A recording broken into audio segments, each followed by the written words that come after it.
নমস্কার, আমি শ্রীমান্তিকা।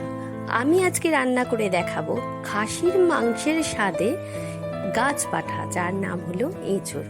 তো আসুন আজকে আমি দেখাবো এঁচোড়ের সঙ্গে খাসির চর্বি দিয়ে রান্না করে। তো দেখতে দেখতে আমার চ্যানেলটাকে সাবস্ক্রাইব, লাইক, শেয়ার করতে ভুলবেন না। তো চলুন দেখে নিই কি কি উপকরণ নিয়েছি। এখানে আমি আগে থেকে বড় বড় করে এঁচোড় আর আলু কেটে সিদ্ধ করে নিয়েছি। এখানে আমি নিয়েছি 500 গ্রাম এঁচোড় আর 250 আলু, আর 200 গ্রাম নিয়ে নিয়েছি খাসির চর্বি। চর্বিটাকেও ছোট ছোট করে কেটে নিয়েছি। এখন এর সঙ্গে কি কি মশলা নিয়েছি সেটা একটু দেখে নিই। এখানে 4টে পেঁয়াজ কুচো কুচো করে নিয়েছি হলুদ গুঁড়ো, লঙ্কা গুঁড়ো, কাঁচা লঙ্কা পেস্ট, রসুন পেস্ট, আদা পেস্ট, টমেটো কুচি, চিনি, তেজপাতা, গরম মশলা, গোটা জিরে আর নুন।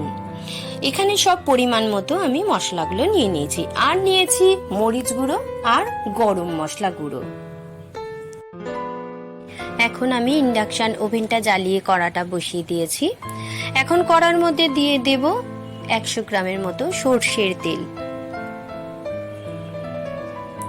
তেলটা গরম হওয়া অবধি অপেক্ষা করতে হবে। তেল গরম হয়ে গেছে। এখন আমি দিয়ে দেবো এর মধ্যে পরিমাণ মতো গোটা জিরে, গোটা গরম মশলা আর 2টো তেজপাতা। এগুলো একটু ভেজে নেব।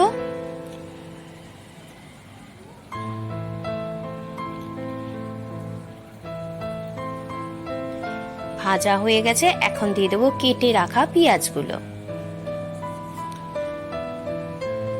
পেঁয়াজগুলো একটু লাল লাল করে ভেজে নেব।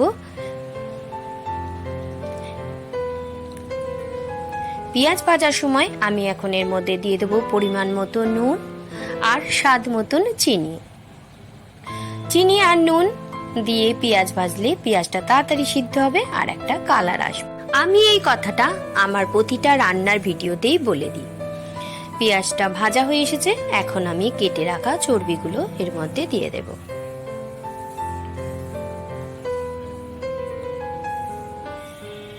চর্বিগুলো দেওয়ার পরে পেঁয়াজের সাথে চর্বিগুলোকেও একটু ভালো করে ভেজে নেব।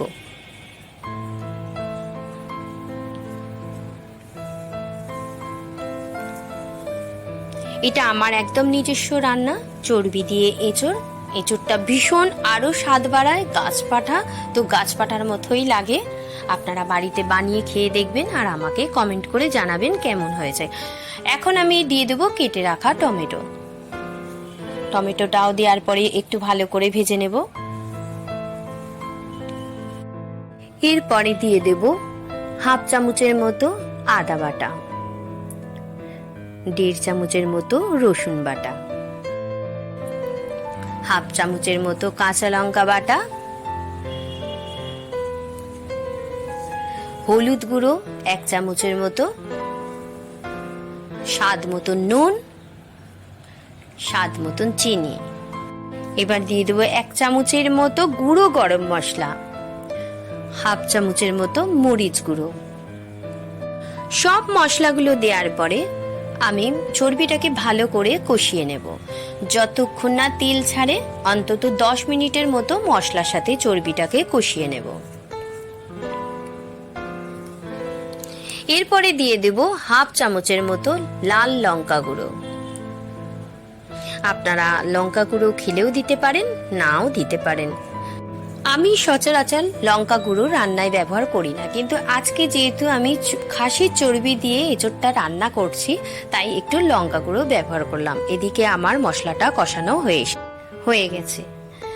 তো মশলাটার কালারটা দেখুন কি সুন্দর দেখতে হয়েছে, তেলও ছেড়ে দিয়েছে। এখন আমি এর মধ্যে দিয়ে দেব সেদ্ধ করে রাখা এঁচোড় আর আলুটা।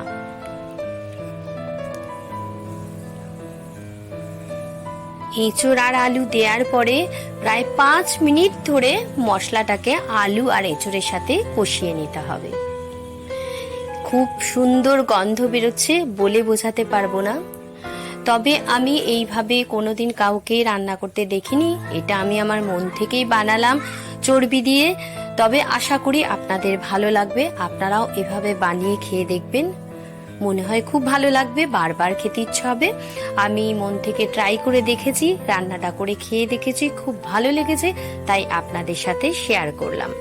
আমি এখানে টাইম দিয়েছি মিনিমাম 5 মিনিট কষাতে হবে, কিন্তু যত কষাবেন তত বেশি টেস্ট হবে।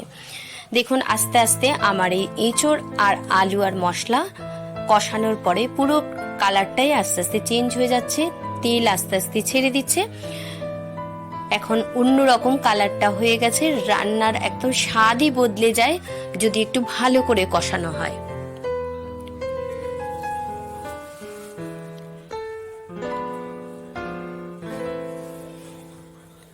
দেখুন কেমন তেল ছেড়ে দিচ্ছে। আমি আলাদা করে একটু গরম জল করে রেখেছি। তরকারি কষানোর পরে কোনো তরকারিতেই ঠান্ডা জলটা না দিলেই বেশি ভালো হয়, আলাদাভাবে একটু গরম জল করে রাখলে সেই জলটা দিলে তরকারির টেস্ট আসে। তাই আমি এখানেও গরম জলটা আলাদা করে নিয়েছি। তো আমার এঁচোড়টা মোটামুটি কষানো হয়ে এসেছে। দেখুন এঁচোড়ের কালারই চেঞ্জ হয়ে গেছে, দেখুন তেল ছেড়ে দিয়েছে, আর গন্ধ তো ম ম করছে, মনে হচ্ছে আমি খাসিরই মাংস বানাচ্ছি। তো কষানো হয়ে গেছে, এখন আমি এর মধ্যে দিয়ে দেব পরিমাণ মতো গরম জল। আপনারা যে যেরকম ভাবে গ্রেভি খাবেন সেরকম ভাবে জল দেবেন, যেহেতু এটা আমি ভাতের সাথে খাবো তাই একটু ঝোল বেশি রাখবো। গরম জল দেওয়ার পরে ভালো করে খুন্তি দিয়ে নাড়াচাড়া দিয়ে তরকারিটাকে মিশিয়ে নেব। ফুটে উঠলেই আমাদের তরকারি রেডি হয়ে যাবে, কারণ যেহেতু এখানে আমি আলু আর এঁচোড় আগে থেকেই সেদ্ধ করে নিয়েছিলাম। তো অপেক্ষা করতে হবে ফোটা অবধি।